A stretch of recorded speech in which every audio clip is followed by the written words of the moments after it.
Il y a une blessure sur le côté gauche de sa mâchoire, une profonde, le genre de coup qui tue. Elle appartient à une femme qui est morte il y a 3300 ans, allongée dans une vitrine au Caire. Et depuis plus d'un siècle, personne n'a pu s'accorder sur son identité. On l'a appelée la jeune dame. Pas de nom, pas de couronne, pas d'inscription, juste une tête rasée, un bras cassé replié sur sa poitrine, et cette unique blessure brutale à son visage que personne n'a jamais pleinement expliquée. Et voici la partie qui devrait vous arrêter net.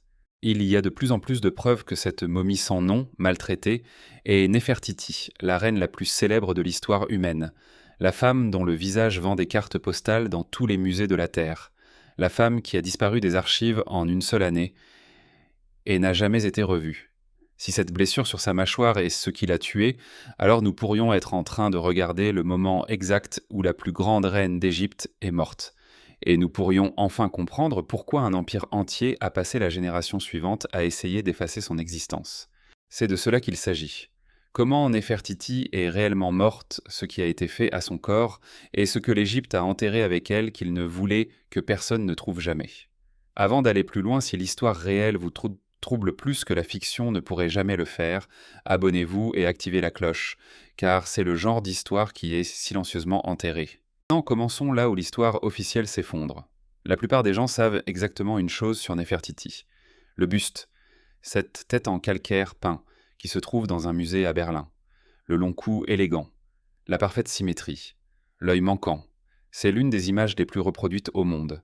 La plupart des gens passent directement à côté de la question plus profonde sans jamais la poser.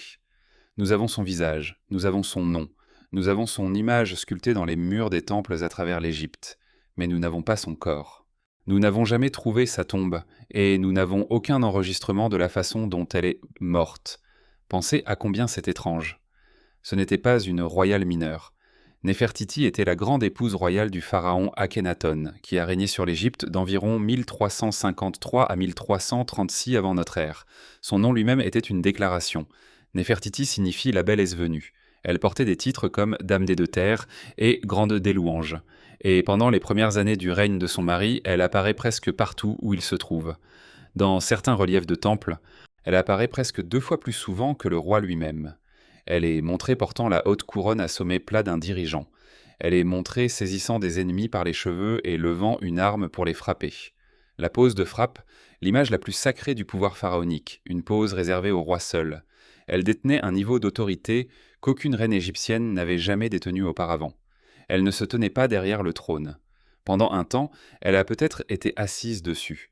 Pour mettre cela en perspective, c'est une civilisation qui a duré 3000 ans. Et vous pouvez compter les femmes qui ont exercé un véritable pouvoir sur une main. Hatshepsut, Sobek-Néferu, et puis cette femme qui a poussé encore plus loin au cœur d'une révolution religieuse. Elle n'était pas seulement puissante, elle était sans précédent, ce qui rend le silence autour de sa mort non seulement étrange, mais presque impossible. Et puis, dans la 12e année du règne de son mari, elle est partie. Pas progressivement, pas avec un enterrement auquel nous pouvons pointer. Son nom cesse simplement d'apparaître. Une année, elle est la femme la plus puissante du monde ancien, sculptée dans la pierre dans chaque espace sacré du royaume. L'année suivante, silence. Pas d'annonce de décès, pas d'inscription funéraire, pas de tombe. Pour l'un des êtres humains les plus documentés de toute l'âge du bronze, la fin est une page blanche. Pendant longtemps, les chercheurs vous ont donné la réponse facile. Elle est morte. Les gens meurent, peut-être à cause d'une maladie, peut-être à cause de la vieillesse. Rien de mystérieux là-dedans. Et en surface, cela semble raisonnable. Mais cette explication a un problème. Une reine de son statut, une femme montrée comme presque l'égale du roi, aurait reçu l'un des enterrements les plus élaborés de l'histoire égyptienne. Des tonnes de trésors, une tombe massive, des inscriptions couvrant chaque mur. Son nom répété des milliers de fois pour que son âme puisse vivre éternellement. Parce que pour les Égyptiens, effacer un nom, c'était effacer une personne de l'existence elle-même. Nous en avons presque rien. Et ce que nous avons, même s'il est peu, pointe vers quelque chose de bien plus sombre qu'une mort paisible. Pour comprendre ce qui est arrivé à Néfertiti, vous devez comprendre ce qui se passait en Égypte elle-même pendant ces années. Parce qu'elle n'a pas seulement vécu une période étrange, elle a contribué à la provoquer. Son mari, Akhenaton, a fait quelque chose qu'aucun pharaon n'avait jamais fait. Il a essayé de supprimer les dieux. Pendant des milliers d'années, L'Égypte avait adoré Sanna, avait adoré un vaste panthéon, des centaines de divinités, avec le dieu Amon et son clergé extrêmement riche au centre du pouvoir dans la ville de Thèbes. Ce clergé contrôlait les temples, la terre, l'or et le grain. Ils étaient, à bien des égards, un gouvernement de l'ombre plus riche que la couronne elle-même. Akhenaton a tout jeté. Il a déclaré qu'il n'y avait qu'un seul dieu digne d'être adoré, l'Athènes, le disque du soleil. Il a fermé les anciens temples. Il a coupé le milieu du désert pour une toute nouvelle ville construite à partir de rien sur un sol vierge, un endroit que nous appelons maintenant Amarna, afin qu'aucun ancien dieu n'ait une seule revendication sur le sol. Et Néfertiti était au centre de cette révolution, pas une spectatrice, une force motrice. Tous deux ont tenté de reprogrammer le système d'exploitation spirituelle de la civilisation la plus religieuse de la planète. Ils se sont fait des ennemis qui n'oublieraient jamais cela. Les prêtres d'Amon, la plus puissante institution d'Égypte, n'avaient soudainement plus de temples, plus d'offrandes, plus d'influence et plus de revenus. Ils n'ont pas disparu. Ils se sont dispersés, ont attendu et se sont souvenus exactement de qui leur avait fait cela. Maintenant, voici où les textes anciens commencent à se lire très différemment une fois que vous savez quoi chercher. Parce que cachés dans les archives d'Amarna se trouvent 3 indices, 3 détails qui ont été rejetés pendant des décennies comme du bruit de fond. Et quand vous les alignez, ils cessent de ressembler à des coïncidences et commencent à ressembler à une séquence d'événements. Le premier indice est la peste.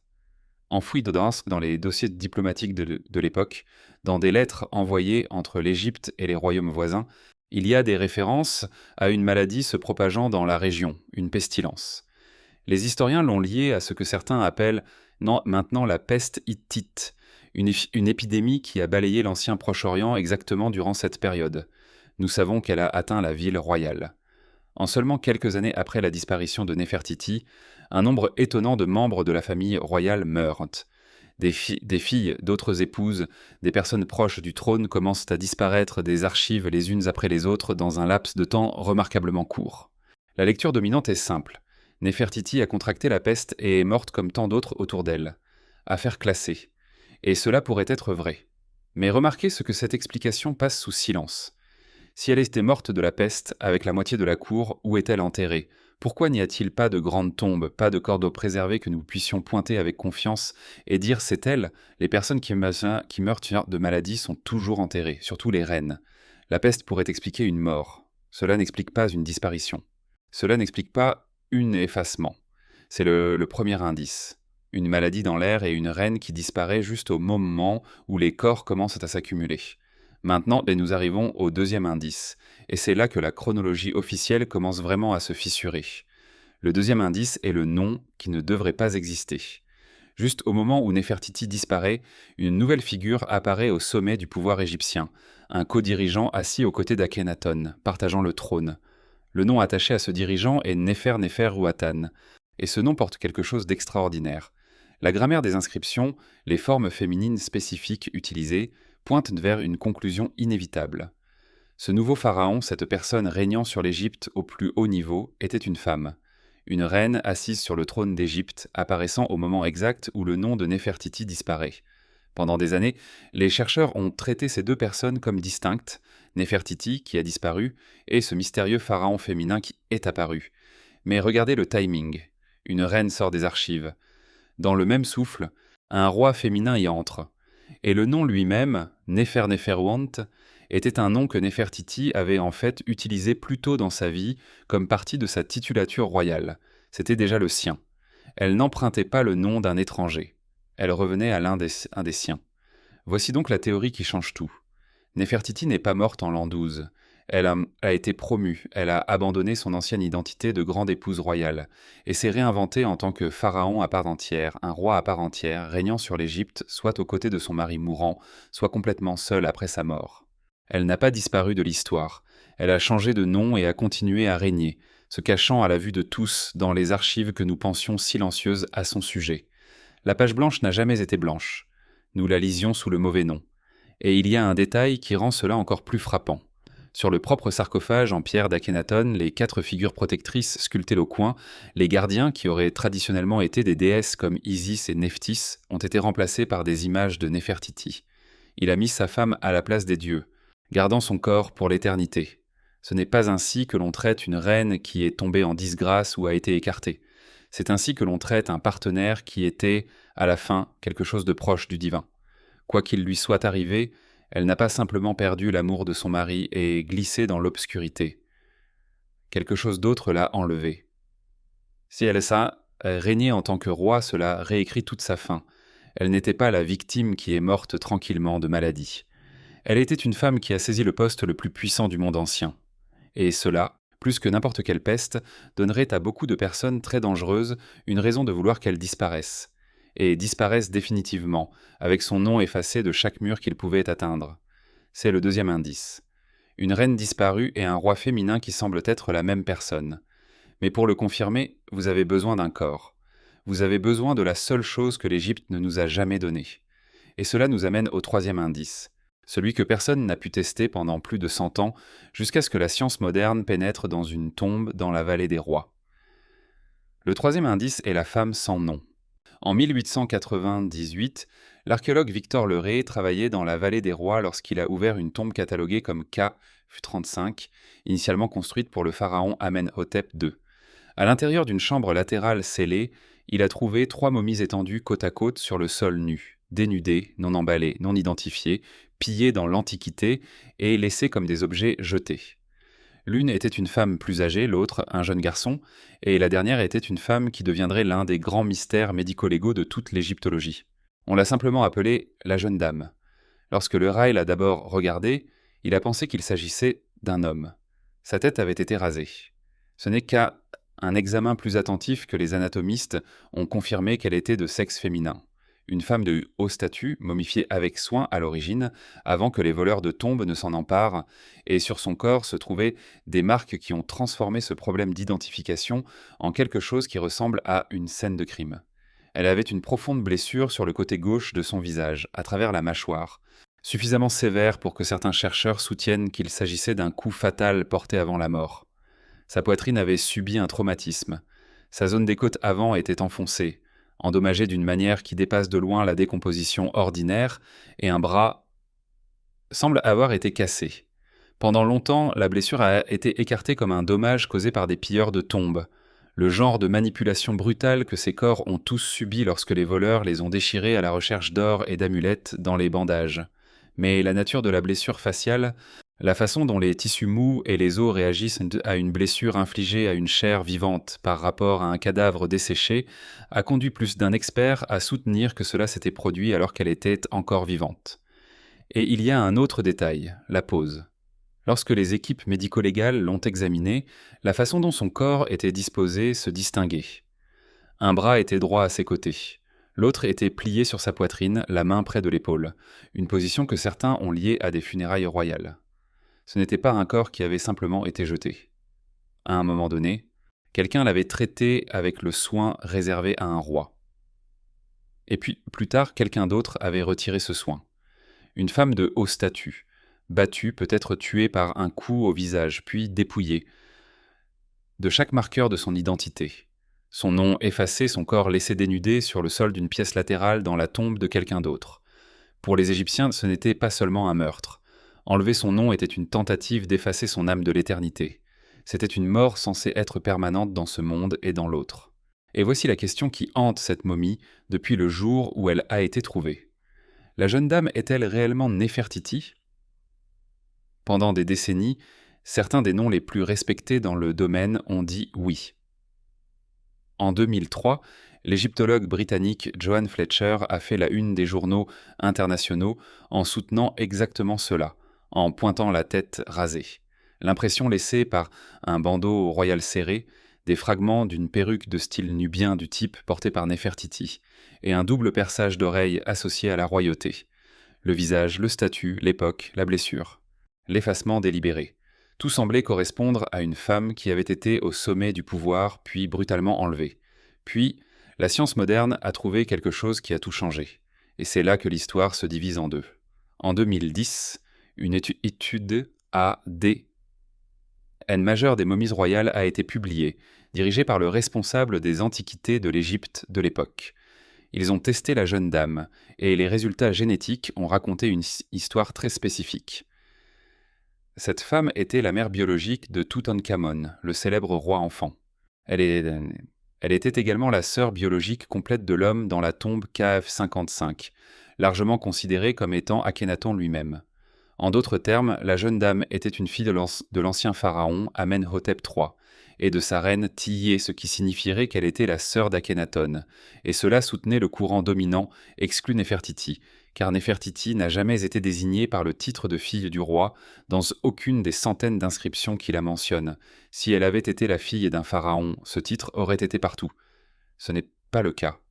Ainsi, la conclusion officielle s'est installée. La jeune dame est une autre femme royale, une sœur épouse d'Akhenaton, et le corps de Néfertiti est toujours là, toujours manquant, toujours non comptabilisé.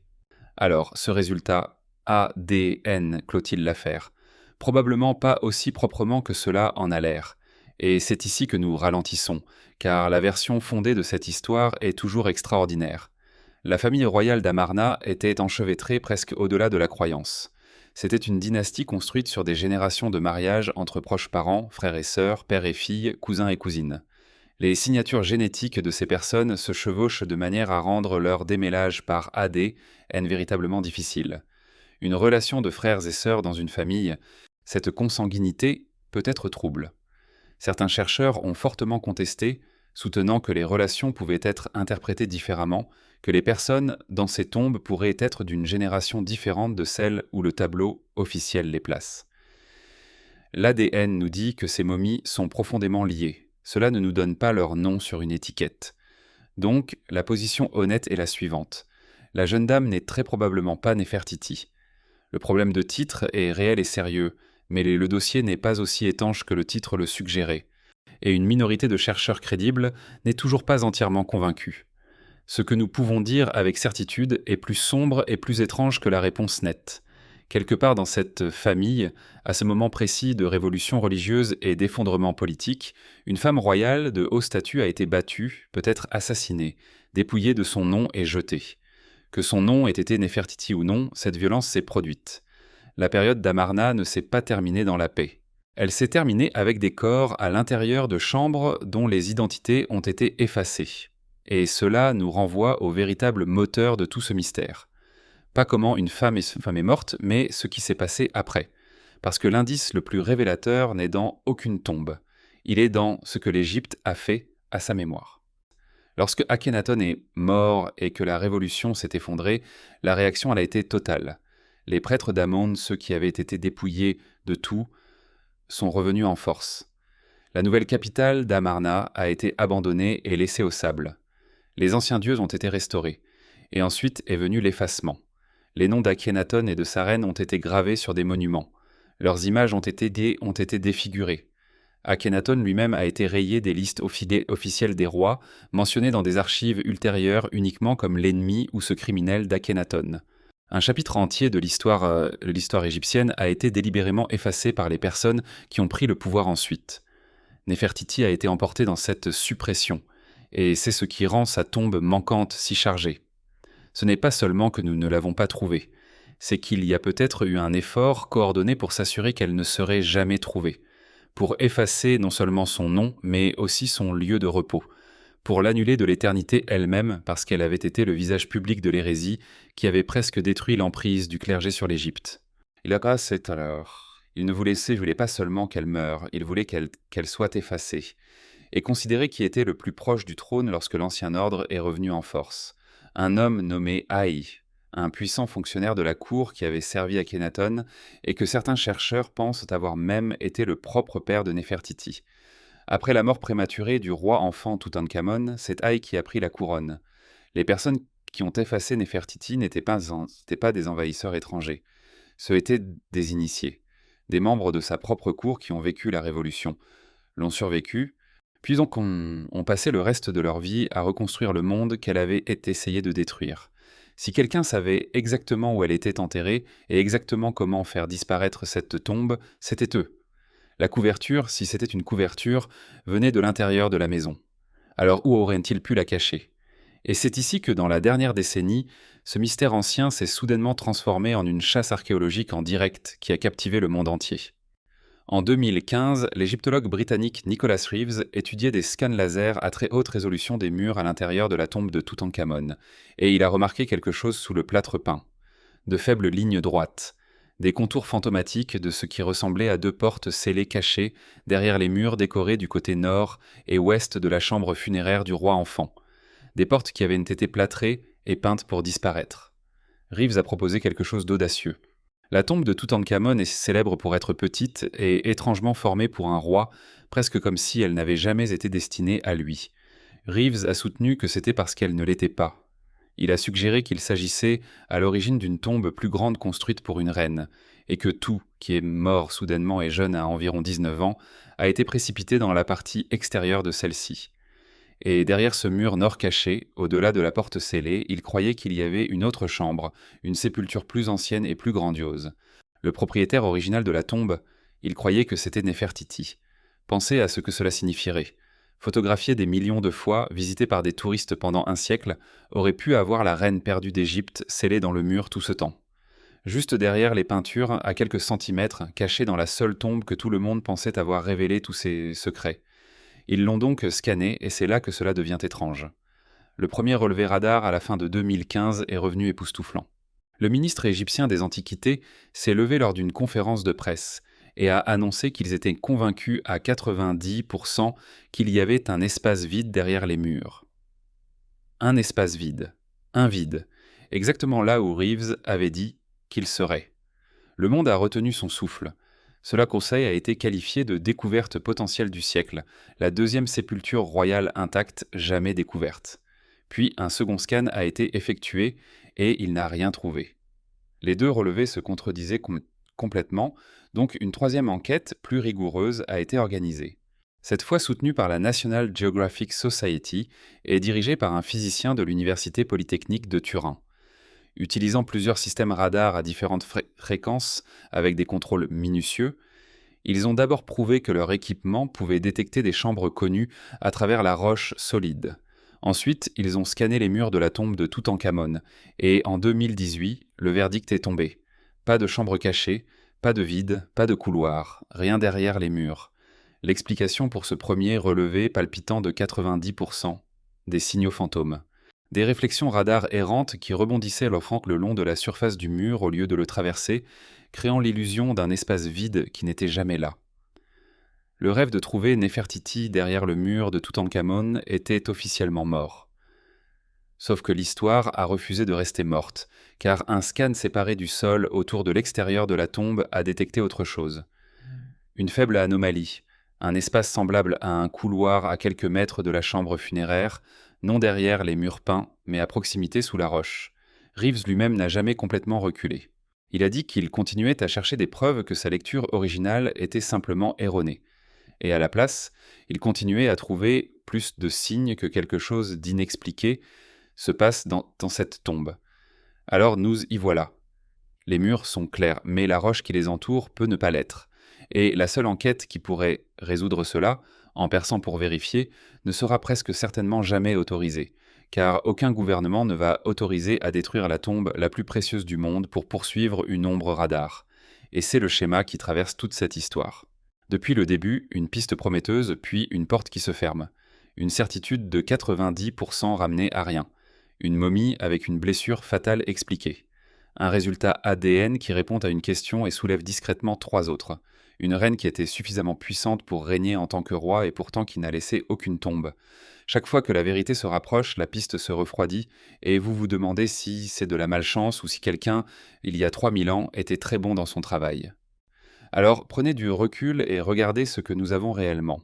Une reine qui a atteint un statut plus élevé que toute autre femme de l'histoire égyptienne, qui a aidé à mener une révolution religieuse qui a fait de l'institution la plus puissante du royaume son ennemi mortel, qui disparaît des archives en une seule année, qui pourrait être devenue une pharaone sous un nouveau nom, dont la tombe n'a jamais été trouvée dans une période définie par l'effacement délibéré des noms de l'histoire, et, dans une chambre latérale d'une tombe empruntée, le corps maltraité d'une femme royale avec une blessure mortelle à son visage, son nom effacé, son identité encore débattue plus d'un siècle après sa découverte. Si même une partie de cela est ce qu'il semble, alors la mort de Néfertiti n'était pas une simple note de bas de page. C'était la fin violente de la femme la plus dangereuse du monde ancien, suivie de la couverture la plus complète que les Égyptiens savaient comment réaliser. Pas d'enterrement, mais une suppression une tentative d'atteindre au-delà de la mort et de l'effacer de l'éternité elle-même, pour s'assurer que la femme qui avait essayé de réécrire les dieux serait elle-même effacée. Et si notre histoire a vraiment été éditée aussi soigneusement par des gens qui contrôlaient les seuls enregistrements que nous avons, alors nous devons poser la question inconfortable. Combien d'autres éléments de cette période lisons-nous exactement de la manière dont les vainqueurs voulaient que nous les lisions ? Nous ne saurons peut-être jamais avec certitude comment Néfertiti est morte, que ce soit à cause d'une peste, d'un coup à la mâchoire dans l'obscurité, ou de quelque chose pour lequel nous n'avons pas encore de mots. Nous ne trouverons peut-être jamais sa tombe, car les personnes qui sont venues après elle ont peut-être veillé à cela. Le buste à Berlin continuera de sourire derrière le verre, cet œil manquant fixant le néant. Le visage le plus reconnaissable du monde ancien, attaché à une femme que nous ne pouvons pas pleinement comptabiliser dans la mort. Et quelque part là-bas, sous le sable d'une vallée, qui a un sens qui a été fouillé plus de 1000 fois, ou derrière un mur qu'un faisceau radar a effleuré et menti à son sujet. Le reste de la réponse attend toujours scellé, toujours effacé, toujours caché par un empire qui ne voulait pas qu'elle soit trouvée. Si c'est ce genre d'histoire enfouie qui vous empêche de dormir la nuit, il y a une autre enquête qui vous attend à l'écran en ce moment, et elle reprend exactement là où celle-ci devient froide. Regardez-la ensuite, avant que cette piste ne se taise également.